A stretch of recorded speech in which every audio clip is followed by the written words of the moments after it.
new details tonight on the first case thrown out in the wake of the Missy Woods scandal. Woods is the former DNA scientist for the Colorado Bureau of Investigation, accused of cutting corners in hundreds of cases, including this one. In 2012, Michael Clark was convicted of murder and sentenced to life in prison.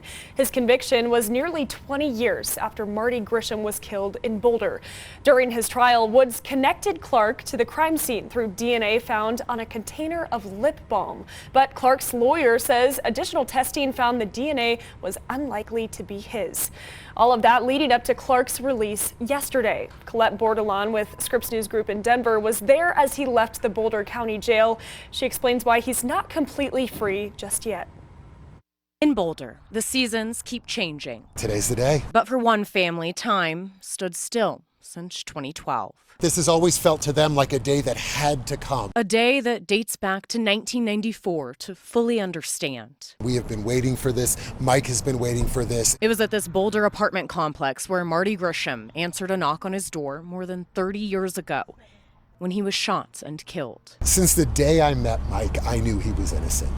Michael Clark, was found guilty of first-degree murder in 2012 when he was sentenced to life in prison. Part of the evidence a jury used to make that decision was testimony from former CBI DNA scientist Missy Woods, where she connected Clark to the scene through a lip balm found under the stairwell. Woods is now wrapped up in her own criminal case, facing more than 100 felonies related to alleged misconduct. I don't even want to get into the Missy Woods stuff today. Today's really just about Mike walking out because Mike's an innocent man, and there will be time to talk about other cases and other situations. Clark's attorney, Adam Frank, says new DNA testimony shows Clark was excluded from that evidence originally presented at trial, and his conviction was vacated on Friday. The Boulder District Attorney will decide whether or not to retry this case. We will handle everything else as it comes, but I think the most important thing is this has been 12 and a half years coming. And this was the moment on Monday evening when Clark was released on bond into his family's arms. That's just one of those moments that's going to stick in my head, but at the same time, like,